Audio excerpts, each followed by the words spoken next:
کوئی قابل ہو تو ہم شان کئی دیتے ہیں، ڈھونڈنے والوں کو دنیا بھی نئی دیتے ہیں۔ ناظرین کرام السلام علیکم۔ سامعین، آپ کی خدمت میں آج ایک ولولہ انگیز داستان پیش کرنے کی سعادت حاصل کر رہے ہیں۔ ارطغرل غازی سلطنت عثمانیہ کی بنیاد رکھنے والے کائی قبیلے کے جدوجہد کی داستان۔ جیسے ہی ڈرامہ سٹارٹ ہوتا ہے تو یہ سین چلتا ہے، اب ہم اس کے ساتھ ساتھ چلیں گے۔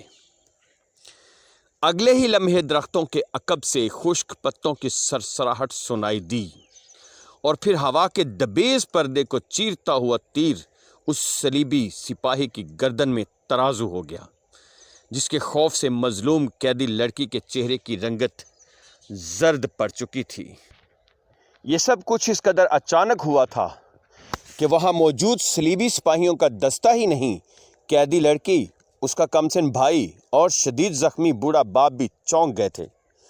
اس سے قبل کہ وہ صورتحال سمجھ پاتے، درخت کے عقب سے دوسرا تیر نمودار ہوا اور اس شیطان صفت کے سینے میں پیوست ہو گیا جو لڑکی کے ہاتھ پر اپنے پاؤں کا وزن بڑھائے چلا جا رہا تھا۔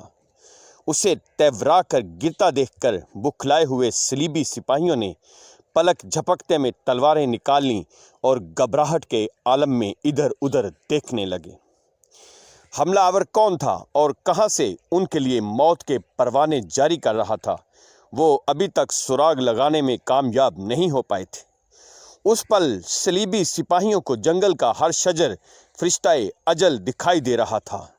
دلوں کی دھڑکنیں بے قابو ہوئی جا رہی تھیں اور موت کی سرسراہٹ باز گشت بن کر ان کے دل میں دل دہلا رہی تھی۔ اس نازک وقت میں صلیبی دستے کے نوجوان سردار بیسول نے اپنے سپاہیوں کی اڑی رنگت دیکھ کر تیز لہجے میں انہیں ہدایت دیتے ہوئے چلایا، ہوشیار ہو جاؤ سپاہیوں، ہم گھات میں پھنس گئے ہیں، پھیل جاؤ سب، حملہ آور زیادہ دور نہیں ہے۔ اس سے قبل کہ بیسول اپنے بدحواس سپاہیوں کو جھنجھوڑنے میں کامیاب ہوتا، ایک کڑیل شیر جوان ہاتھ میں تیر کمان تھامے درخت کی اوٹ سے نکل کر سامنے آ گیا۔ صحرائی ترک قبائلیوں جیسا لباس پہنے یہ نوجوان کئی قبیلے کے سردار سلیمان شاہ کا بیٹا ارطغرل تھا، جو نہایت اعتماد اور جواں مردی سے دشمن کی آنکھوں میں آنکھیں ڈالے ہوئے آگے بڑھتا چلا آ رہا تھا۔ بیسول پہلی نظر میں ہی پہچان گیا تھا کہ پہلو میں تلوار لٹکائے ان کی طرف بڑھنے والا نوجوان یقیناً نڈر اور بہادر جنگجو ہے۔ وہ رہا، پکڑو اسے، جانے نہ پائے۔ بیسول نے چلا کر اپنے سپاہیوں کا لہو گرمایا، لیکن اس سے قبل کہ سپاہی اپنے سردار کے حکم کی تعمیل بجا لاتے، ارطغرل نے تیر کمان بائیں جانب اچھال کر نیام سے تلوار کھینچ لی۔ اس کے دوسرے ہاتھ میں لمبے پھل والا تیز دھار خنجر بھی موجود تھا۔ صلیبی سپاہیوں کو اپنی جانب متوجہ پا کر اس نے اللہ اکبر کا فلک شگاف نعرہ لگایا اور قہر بن کر دشمن پر ٹوٹ پڑا۔ لڑائی شروع ہوتے ہی ارطغرل نے جس پھرتی سے تلوار اور خنجر کی مدد سے صلیبی سپاہیوں کو کاری ضربیں لگائیں، بیسول ہی نہیں، قیدی لڑکی اور اس کا کمسن بھائی بھی پلکیں جھپکنا بھول گئے تھے۔ صلیبی کٹے ہوئے شہ تیروں کی مانند زمین بوس ہو رہے تھے اور ان کی سفید چادریں تازہ خون نے لال کر دی تھیں۔ اللہ اکبر! اچانک نعرہ تکبیر بلند ہوا اور تین نوجوان سپاہی درختوں کی اوٹ سے نکل کر آگے بڑھے۔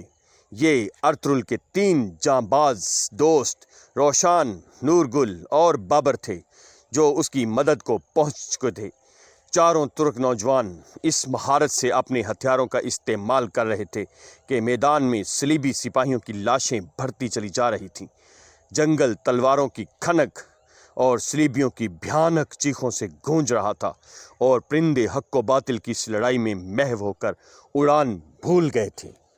ارطغرل اور اس کے ساتھی آندھی اور طوفان کی طرح آگے بڑھتے ہوئے دشمنوں کے سر کاٹ رہے تھے۔ اس دوران قیدی لڑکی اور اس کا بھائی زخمی باپ کو گھسیٹ کر لڑائی کے مقام سے کچھ فاصلے پر لے گئے تھے۔ بوڑھا باپ زخمی تھا اور نیم بے ہوشی کے عالم میں کراہ رہا تھا اور بچے کانپتے ہاتھوں سے اسے ہوش میں لانے کی کوشش کر رہے تھے۔ لڑائی جاری رہی اور پھر دیکھتے ہی دیکھتے میدان کا نقشہ بدل گیا۔ صلیبی دستے کی اکثریت اپنی جانیں گنوا بیٹھی تھی، باقی بچ جانے والے شدید زخمی تھے، جبکہ اکا دکا بزدل جان بچا کر بھاگ نکلنے میں کامیاب ہو چکے تھے۔ آخری دشمن کو واصل جہنم کرتے ہی ارطغرل نے ارد گرد نگاہ دوڑائی۔ اب میدان میں سوائے بسول کے ایک بھی شخص ایسا نہیں بچا تھا جو مقابلے کے لیے تلوار اٹھا سکتا۔ بسول ان سے کچھ فاصلے پر کھڑا تھا۔ اس کی آنکھوں میں حیرت کے سوا کچھ دکھائی نہیں دے رہا تھا۔ اس کا غرور مٹی میں مل چکا تھا۔ صرف 4 قبائلی جنگجوؤں نے اس کے پورے دستے کو خاک چاٹنے پر مجبور کر دیا تھا۔ وہ ابھی تک سمجھ نہیں پایا تھا کہ یہ چاروں کون ہیں اور ان مظلوم قیدیوں کی مدد کے لیے اپنی جانوں کو خطرے میں کیوں ڈال دیا ہے۔ بسول خود بھی سڈول جسم کا مالک اور بہادر جنگجو تھا۔ اسے اپنی تلوار بازی پر اندھا اعتماد تھا۔ اب تک وہ جانے کتنے سورماؤں کی گردنیں تن سے جدا کر چکا تھا، لیکن اس نے اپنی زندگی میں اتنے بہادر جوان کبھی نہیں دیکھے تھے۔ فیصلہ کسی ایک کی موت پر ہونا تھا۔ بسول اب تنہا رہ گیا۔ اس کے اعصاب چٹک رہے تھے اور کرخت چہرے پر کن پٹیوں کا ارتعاش واضح دکھائی دے رہا تھا۔ وہ پر اعتماد ہونے کے ساتھ ساتھ ذہنی طور پر دباؤ میں بھی محسوس ہو رہا تھا، جس کی وجہ ارطغرل کے ہاتھ میں چمکنے والی تلوار کی کاٹ تھی، ایسی کاٹ جس نے اس کے بہادر محافظوں کو گاجر مولی کی طرح کاٹ دیا تھا۔ فیصلے کی گھڑی آن پہنچی تھی۔ شکست بسول کو بھی گوارا نہیں تھی، چنانچہ وہ ہاتھ میں پکڑی ہوئی تلوار کو لمحہ بھر کے لیے تول کر آگے بڑھا اور ارطغرل پر حملہ کر دیا۔ ارطغرل اس پیش قدمی سے بے خبر نہیں تھا۔ اس نے آگے بڑھ کر بسول کا وار روکا اور جنگل ایک مرتبہ پھر تلواروں کی کھنک سے سہم کر یہ خونی مقابلہ دیکھنے لگا۔ ارطغرل کے ساتھی مدد کے لیے آگے بڑھنا چاہتے تھے، لیکن اس نے اشارے سے انہیں وہیں روک دیا تھا۔ قیدی لڑکی بھی اپنے کمسن بھائی کے ساتھ حیرت اور خوف سے اپنے ترک محسن کی تلوار بازی دیکھ رہی تھی۔ ارطغرل کو بہادری سے لڑتا دیکھ کر اس کی ہرنی سی آنکھیں حیرت سے مزید پھیل گئی تھیں۔ جس دلیری سے اس نے صلیبیوں کا شکار کھیلا تھا، لڑکی دل ہی دل میں کچھ خوف زدہ بھی ہو گئی تھی۔ اس نے کبھی لڑائی میں اپنے سامنے اتنے لوگوں کو مرتے نہیں دیکھا تھا۔ وہ انہی سوچوں میں گم تھی کہ خوف زدہ ماحول بسول کی بھیانک چیخوں سے گونج اٹھا۔ لڑکی نے ہڑبڑا کر خیالات کی گرد جھاڑی تو بسول گھٹنوں کے بل زمین پر گر رہا تھا اور اس کے گلے سے تازہ خون کے فوارے چھوٹ رہے تھے۔ زمین پر گرتے ہی وہ آخری سانسیں لینے لگا اور پھر دیکھتے ہی دیکھتے بسول کی چمکتی آنکھیں بے نور ہو گئیں۔ اب اس کی حیثیت مٹی کے ایک ڈھیر سے زیادہ نہیں رہی تھی۔ بسول کے دم توڑتے ہی ارطغرل نے اپنی تلوار نیام میں ڈالی اور تیزی سے زخمی بوڑھے کی طرف بڑھا، جس کا سر خوف سے لڑکی نے اپنی گود میں رکھا ہوا تھا۔ گھبرائیں نہیں، اب آپ بالکل محفوظ ہاتھوں میں ہیں۔ میں کائی قبیلے کے سردار سلیمان شاہ کا بیٹا ارطغرل ہوں۔ کیسی طبیعت ہے ان کی؟ اس نے قریب بیٹھ کر بوڑھے کے زخموں کا جائزہ لیا۔ ہم نے بہت کوشش کی ہے، لیکن یہ اپنی آنکھیں نہیں کھول رہے۔ لڑکی کے لہجے میں گھبراہٹ تھی۔ اس کی بات سن کر ارطغرل نے فوراً اپنے ساتھیوں کو بلوت کے پتے لانے کا حکم دیا۔ وقت بہت تیزی سے گزر رہا تھا۔ زخمی بوڑھے کی حالت زیادہ اچھی نہیں تھی۔ ارطغرل بغور اس کے زخم دیکھ رہا تھا۔ بوڑھے کی ایک ٹانگ میں تیر بھی پیوست تھا۔ سب سے پہلے ہمیں ان کی ٹانگ سے تیر کو نکالنا ہوگا۔ ارطغرل نے لڑکی کی طرف دیکھتے ہوئے کہا تو اس نے بنا کچھ کہے اسبات میں سر ہلا دیا اور اپنے والد کے مضبوط بازوؤں کو تھام لیا۔ تیاری مکمل ہوتے ہی ارطغرل نے بوڑھے کی ٹانگ میں پیوست تیر پکڑا اور ایک جھٹکے سے باہر کھینچ لیا۔ تیر نکلنے پر نیم بے ہوش بوڑھا درد سے تڑپ اٹھا تھا۔ ارطغرل کے چہرے پر اس لمحے زندگی کی پرچھائیاں دوڑ رہی تھیں اور گہری سنجیدگی تھی۔ زخمی کی حالت بہت زیادہ اچھی نہیں تھی۔ فوری طبی امداد نہ ملنے پر اس کی موت واقع ہو سکتی تھی۔ اسی دوران نور گل بلوت کے درخت سے کچھ پتے توڑ لایا۔ ارطغرل نے پتوں کی رطوبت ٹانگ کے زخم پر ٹپکائی اور پھر انہیں زخم پر رکھ کر کپڑے کی مدد سے کس کر باندھ دیا۔ یہی علاج اس نے بوڑھے کی پسلیوں پر لگے تلوار کے گھاؤ کا کیا۔ بوڑھا اب بھی درد کی شدت سے کراہ رہا تھا۔ اس کام سے فارغ ہوتے ہی ارطغرل لڑکی کی طرف متوجہ ہوا۔ ان کی حالت زیادہ اچھی نہیں تھی، انہیں فوری علاج کی ضرورت ہے۔ لڑکی سمجھ گئی کہ وہ اسے ساتھ چلنے کے لیے کہہ رہا تھا، لیکن وہ کسی اجنبی پر اعتماد کر کے مزید مشکل میں نہیں پڑنا چاہتی تھی۔ میں شکر گزار ہوں کہ آپ نے مشکل وقت میں ہماری مدد کی۔ اب ہم اپنے بابا کو سنبھال لیں گے۔ اس کے لہجے میں عجیب سی بے رخی تھی۔ یہاں رکنا دانشمندی نہیں، جلد ہی اندھیرا پھیل جائے گا۔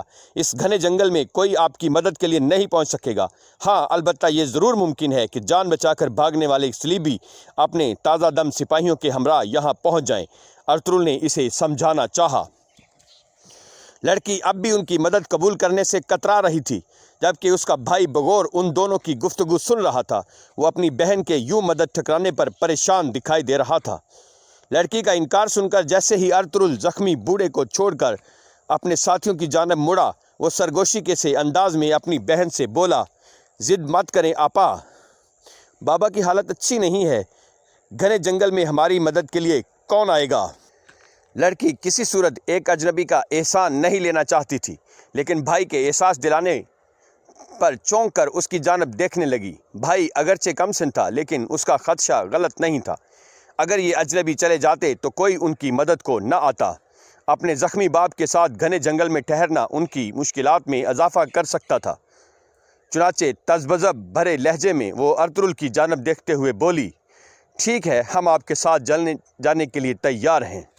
لڑکی کا فیصلہ سن کر ارطغرل کے ہونٹوں پر یوں اطمینان بھری مسکراہٹ پھیل گئی جیسے وہ اسی جملے کا منتظر ہو۔ دوسرا منظر۔ صلیبی فوج کے اس خفیہ قلعے کے بارے میں بہت کم لوگ جانتے تھے۔ یہ قلعہ خطرناک پہاڑی چوٹی پر تعمیر کیا گیا تھا۔ قلعے کی دیواریں مضبوط پتھروں سے بنائی گئی تھیں۔ دیواروں کی بناوٹ ایسی تھی کہ کسی بھی جانب سے ان پر چڑھ کر قلعے کی فصیل تک پہنچنا ممکن نہیں تھا۔ یہی وجہ تھی کہ صلیبی اس قلعے کو نہایت محفوظ اور ناقابل شکست خیال کرتے تھے۔ استاد اعظم کچھ دیر قبل ہی اپنی بھتیجی ایلونورا کے ساتھ اس خفیہ قلعے میں پہنچا تھا۔ یہاں ان کا استقبال صلیبی فوج کے بہادر جنگجو کماندار تیتوش نے کیا تھا۔ قیدیوں کی کیا صورتحال ہے تیتوش؟ استاد اعظم نے ایک ہال کمرے میں داخل ہوتے ہی کماندار تیتوش سے پوچھا۔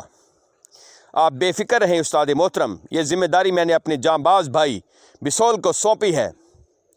وہ انہیں لے کر روانہ ہو چکا ہوگا۔ وہ نامان اور اس کے اہل خانہ کو کراتوائگر کے حوالے کر دے گا۔ ان کی قسمت کا فیصلہ اب آپ کو کرنا ہے استاد اعظم۔ تیتوش نے ادب سے جھکتے ہوئے کہا تو استاد اعظم نے دھیرے سے سر ہلا دیا اور آگے بڑھ کر چبوترے پر بنی اپنی مخصوص نشست پر جا بیٹھا۔ بہت خوب۔ استاد اعظم نے ستائشی نظروں سے تیتوش کی طرف دیکھا۔ اس کے لہجے کی خوشی کو واضح محسوس کیا جا سکتا تھا۔ وہ کچھ دیر سوچنے کے بعد دوبارہ بولا، اس کام سے کراتوائگر کی حیثیت مزید مضبوط ہو جائے گی۔ اس کے لیے سلطان علاء الدین کی خوشنودی حاصل کرنا بہت اہم ہے۔ قیدیوں کو اس تک پہنچا کر وہ آسانی سے سلطان کی ہمدردیاں حاصل کر لے گا۔ درست فرمایا آپ نے۔ کراتوائگر سلطان علاء الدین کے جس قدر قریب ہوتا چلا جائے گا، ہمارے حق میں اتنا ہی بہتر ہوگا۔ اس طرح وہ ہمارے لیے بہت سے ناممکن کاموں کو ممکن بنا سکے گا۔ تیتوش نے اس کی ہاں میں ہاں ملائی۔ صلیبی جنگ شروع ہونے سے پہلے ہمیں سلجوکیوں کو اندر سے کمزور کرنا ہوگا۔ اگر ایسا نہ ہوا تو سلجوکی ہمارے لیے مشکلات پیدا کر سکتے ہیں۔ تمہیں ان کے محل میں اپنے وفاداروں کی تعداد بڑھانی پڑے گی۔ کماندار تیتوش، بے فکر رہیں استاد اعظم، بہت جلد سلجوکیوں کا محل ہمارے مخبروں اور وفاداروں سے بھر جائے گا۔ میں اس سلسلے میں بہت سے اقدامات پہلے ہی کر چکا ہوں۔ بہت خوب تیتوش، مجھے تمہاری ذہانت اور کارکردگی پر فخر ہے میرے بچے، استاد اعظم نے کہا، لیکن پریشانی اب بھی اس کے چہرے سے عیاں تھی۔ آپ کچھ فکر مند دکھائی دے رہے ہیں استاد اعظم، تیتوش نے پوچھا۔ تم نے ٹھیک اندازہ لگایا میرے بچے، وقت گزرنے کے ساتھ ساتھ کچھ مسائل پیدا ہونے لگے ہیں۔ پادریوں کا ایک گروہ صلیبی جنگوں کے حق میں نہیں ہے۔ یہ لوگ ہمارے لیے مشکلات پیدا کر سکتے ہیں۔ استاد اعظم کے انکشاف پر تیتوش نے گہری سانس لی اور بولا، یہ خبر سن کر مجھے خاص حیرانی نہیں ہوئی استاد اعظم۔ اگر تم اس حقیقت سے واقف ہو تو تمہارے خیال میں اب ہمیں کیا کرنا چاہیے؟ استاد اعظم نے اس کی جانب دیکھا۔ ہمیں یورپ کے عیسائیوں کو صلیبی جنگوں کی اہمیت سے آگاہ کرنا ہوگا۔ ان کی حمایت ہماری بہت سی مشکلات ختم کر دے گی۔ تمہارا مشورہ معقول ہے، اس کے سوا کوئی چارہ نہیں۔ تمام عیسائیوں کو ایک ہو کر یروشلم کی جنگ لڑنا ہوگی، لیکن یہ کوئی آسان کام نہیں۔ اس کے لیے ہمیں پہلے مسلمانوں کو اشتعال دلانا ہوگا تاکہ وہ ہم پر حملہ کرنے پر مجبور ہو جائیں۔ جیسے ہی وہ ہم پر حملہ کریں گے ہمیں صلیبی جنگ شروع کرنے کا بہانہ مل جائے گا۔ بے فکر رہیں، یہ کوئی مشکل کام نہیں استاد اعظم، تیتوس نے شیطانی انداز میں مسکراتے ہوئے کہا۔ وہ کیسے؟ استاد اعظم چونکا۔ ہمارے زندانوں میں اس وقت بہت اہم قیدی موجود ہیں، ان کی گردنیں کاٹ کر ہم اپنے کام کا آغاز بہت سہولت سے کر سکتے ہیں۔ مجھے تمہاری تجویز سے مکمل اتفاق ہے تیتوس۔ اگر ہم اپنے مقصد میں کامیاب ہو گئے تو یقین کرو پوری دنیا کا جغرافیہ تبدیل ہو جائے گا۔ صرف یہی نہیں، پھر ہم یروشلم کو بھی آزاد کروانے میں کامیاب ہو جائیں گے۔ یہ کہہ کر استاد اعظم خاموش ہو گیا اور چند لمحے توقف کے بعد دوبارہ بولا۔ یہ جنگ ہم صرف ہتھیاروں سے نہیں بلکہ دولت سے بھی لڑیں گے۔ ہم دولت کا اس قدر استعمال کریں گے کہ یروشلم کی جنگ آزادی کو نوجوانوں کے لیے دولت کمانے کا آسان ترین ذریعہ بنا دیں گے۔ لوگ دولت کمانے کے لیے خوشی سے صلیبی لشکر کا حصہ بننے پر مجبور ہو جائیں گے۔ یاد رہے، ہمارا اصل مقابلہ مسلمانوں سے ہے۔ اگر مسلمانوں میں پھوٹ ڈل جائے، وہ آپس میں دست و گریبان ہو جائیں تو سمجھو ہمارا کام خود بخود ہو جائے گا۔ تیتوس خود بھی یہی چاہتا تھا کہ اپنے مقصد کے حصول کے لیے خزانے کا بے دریغ استعمال کیا جائے۔ وہ استاد اعظم کی باتیں سن کر خاصا مطمئن ہو گیا تھا۔ گفتگو کا سلسلہ ابھی جاری تھا کہ ایک نیا سوال ذہن میں آتے ہی وہ استاد اعظم سے مخاطب ہوا۔ باقی سب تو ٹھیک ہے، لیکن ہم سلجوقوں سے کیسے لڑیں گے؟ یہ کوئی بڑا کام نہیں ہے میرے بچے۔ صلاح الدین کے جانشینوں اور ترکوں میں جس روز ٹھن گئی وہ ایک دوسرے کے مد مقابل آ گئے تو ہمارا کام آسان ہو جائے گا۔ جب تک مسلمانوں میں پھوٹ نہیں پڑے گی ہم ان پر قابو نہیں پا سکیں گے۔ مسلمانوں سے جیتنے کے لیے ان کی صفوں میں انتشار پیدا کرنا بہت ضروری ہے، اور مجھے یقین ہے کہ یہ کام تم بہت اچھے طریقے سے انجام دے سکتے ہو کمانڈر تیتوس۔ استاد اعظم نے یہ ذمہ داری بھی تیتوس کے کندھوں پر منتقل کر دی تو وہ ادب سے سر ہلا کر خاموش ہو گیا۔ اس کی فراخ پیشانی پر سوچ کی لکیریں گہری ہوتی چلی جا رہی تھیں۔ تیسرا منظر، غضنفر اور عارفین کئی قبیلے میں پہنچ چکے تھے۔ وہ دونوں خیموں کے درمیان بنے راستے پر چلتے ہوئے آگے بڑھ رہے تھے جہاں لوگ مختلف اشیاء کی خرید و فروخت میں مصروف تھے۔ غضنفر گھوڑے کی لگام تھام کر آگے بڑھتے ہوئے بولا، یہاں ہماری بہت سی مشکلات آسان ہو جائیں گی عارفین بھائی۔ اس جگہ کاروبار کی بہت گنجائش ہے، ہمیں بہت سے خریدار مل جائیں گے اپنا مال فروخت کرنے کے لیے۔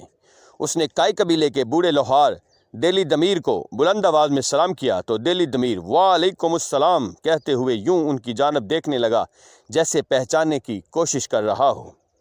غضنفر اور عارفین اپنے گھوڑوں کی باگیں تھامے ایک ایسے مقام پر پہنچ چکے تھے جہاں بڑے بڑے خیمے نصب تھے۔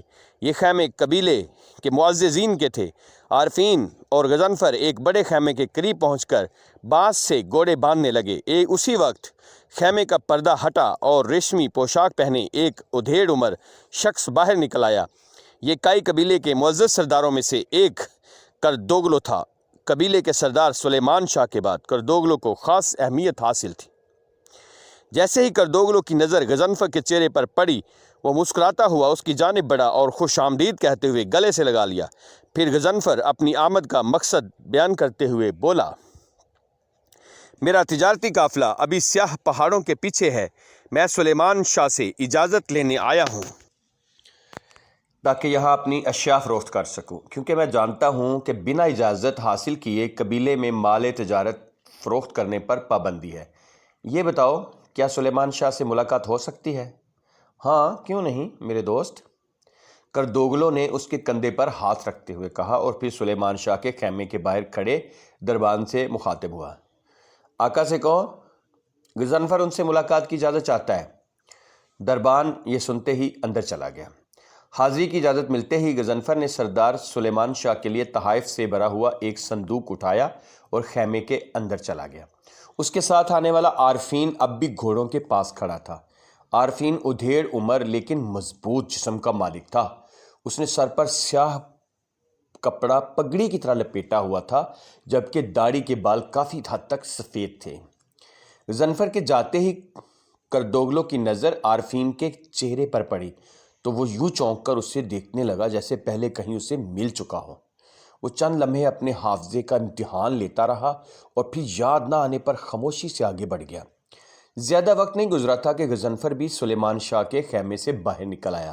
اس کا چہرہ خوشی سے دمک رہا تھا۔ قریب پہنچتے ہی اس نے عارفین کو یہ خوشخبری سنا ڈالی کہ انہیں قبیلے میں اپنی اشیاء فروخت کرنے کی اجازت مل گئی ہے۔ ابھی وہ اس سے ملاقات کی تفصیل سنا رہا تھا کہ قبیلے کے داخلی دروازے کی جانب سے طبل بجنے کی آواز سنائی دینے لگی۔ طبل کا یوں بجنا کسی اہم بات سے آگاہی تھی۔ قبیلے کے داخلی دروازے پر بانس اور لکڑی سے بنے برجوں پر موجود پہرے دار سپاہی یہ طبل کسی اجنبی کی آمد یا کسی خاص وجہ سے ہی بجاتے تھے۔ لوگ یہ آواز سنتے ہی اپنے خیموں سے باہر نکل آتے تھے۔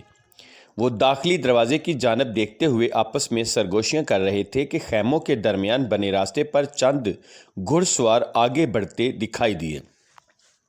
سب سے آگے گھوڑے پر ارطغرل سوار تھا۔ اس کے ساتھ ہی گھوڑے پر ایک بوڑھا آدمی بھی موجود تھا جسے کپڑے کی مدد سے ارطغرل نے اپنے ساتھ باندھ رکھا تھا۔ بوڑھا شدید زخمی اور نیم بے ہوشی کے عالم میں تھا۔ قبیلے کے لوگ انہیں غور سے دیکھ رہے تھے۔ دوسرے گھوڑے پر ایک جوان سال لڑکی خستہ حال اور معمولی لباس زیب تن کیے سوار تھی۔ ایک نوعمر لڑکا بھی اس کے ساتھ تھا۔ باقی گھوڑوں پر ارطغرل کے تینوں ساتھی تھے۔ ہجوم میں ارطغرل کا بھائی گلدارو اپنی بیوی شہناز کے ساتھ کھڑا دکھائی دے رہا تھا۔ شہناز کی چھوٹی بہن روشنی بھی ان کے قریب ہی موجود تھی۔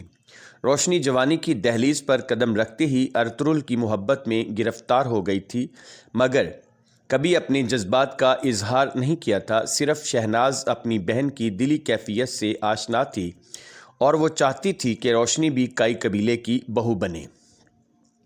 ارطغرل نے اپنا گھوڑا ایک خیمے کے سامنے روک دیا۔ یہ قبیلے کے طبیب آغا جان کا مطب تھا۔ کچھ لوگ تیزی سے ان کے گرد جمع ہو گئے۔ زخمی بوڑھے کو گھوڑے سے اتار لیا گیا۔ ساتھ آنے والی لڑکی بھی گھوڑے سے اتر کر اپنے والد کے پاس پہنچ گئی تھی۔ وہ بہت پریشان دکھائی دے رہی تھی۔ شہناز اور روشنی حیرت سے یہ مناظر دیکھ رہی تھیں۔ سب یہ راز جاننے کے لیے بے قرار تھے کہ ارطغرل کے ساتھ قبیلے میں آنے والے اجنبی لوگ کون ہیں۔ اسی ہجوم میں غضنفر اور عارفین بھی موجود تھے۔ جب زخمی بوڑھے کو گھوڑے سے اتارا جا رہا تھا تو اچانک عارفین کی نظر بوڑھے پر پڑی۔ وہ چونک اٹھا۔ اس کے چہرے پر حیرت اور بے چینی کے آثار تھے۔ زخمی بوڑھے کو طبیب آغا جان کے خیمے میں پہنچا دیا گیا تھا۔ لڑکی اور اس کا بھائی بھی اندر جا چکے تھے۔ اسی وقت گلدارو آگے بڑھا اور ارطغرل کے قریب پہنچ کر تیز لہجے میں بولا، سب خیریت تو ہے ارطغرل؟ کون لوگ ہیں یہ؟ بھائی کا سوال سن کر ارطغرل نے گہری سانس لی اور پرسکون لہجے میں جواب دیا، ابھی میں خود بھی زیادہ نہیں جانتا، انہیں صلیبیوں سے بچا کر لایا ہوں، تفصیل بعد میں بتاؤں گا۔ یہ سن کر گلدارو نے خاموشی اختیار کر لی۔ ارطغرل کی بات کئی لوگوں نے سن لی تھی، جن میں غضنفر اور عارفین بھی شامل تھے۔ بھائی سے بات کر کے ارطغرل آگے بڑھا اور خیمے کے اندر چلا گیا، جبکہ گلدارو اپنی بیوی کے پاس آ گیا جو ان بن بلائے مہمانوں کے بارے میں جاننے کے لیے بے چین دکھائی دے رہی تھی۔ آغا جان کے خیمے میں زخمی کا علاج شروع ہو چکا تھا۔ لڑکی اور اس کا بھائی بھی اپنے باپ کے پاس ہی بیٹھے تھے۔